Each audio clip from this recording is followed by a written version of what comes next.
പ്രിയപ്പെട്ടവരെ, ഒരു 2 റക്അത്ത് നിസ്കാരത്തിന്റെ വില നമ്മൾ അറിയും. നമ്മൾ ചൊല്ലിയ തസ്ബീഹിന്റെ വില നമ്മൾ അറിയും. നമ്മൾ അള്ളാഹുവിന്റെ മാർഗത്തിൽ ചിലവഴിച്ചൊരു 10 രൂപയുടെ മൂല്യം നമ്മൾ തിരിച്ചറിയും. നമ്മൾ ഓതിയ ഖുർആനിന്റെ വരികളുടെ കൂലി എന്തായിരുന്നു, പ്രതിഫലം എന്തായിരുന്നു എന്ന് നമുക്ക് ബോധ്യപ്പെടും. എപ്പോഴറിയും? നമുക്ക് തിരിച്ചു വരാൻ കഴിയാത്തൊരു സമയത്ത്, നമ്മൾ ഖബറിൽ കിടക്കുമ്പോൾ, ഇനിയൊരു മടക്കമില്ല എന്ന് നമുക്ക് ബോധ്യപ്പെടുമ്പോൾ, അന്ന് നമ്മൾ തിരിച്ചറിയും നന്മകളുടെ വില എന്താണ്.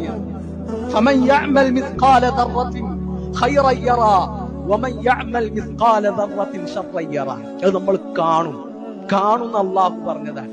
അതുകൊണ്ട് ഇപ്പൊ നമുക്ക് ചെയ്യാൻ അവസരമുണ്ട്, പണിയെടുക്കാൻ ആരോഗ്യമുണ്ട്, അല്ലാഹു നമുക്ക് ആയുസ് തന്നിട്ടുണ്ട്.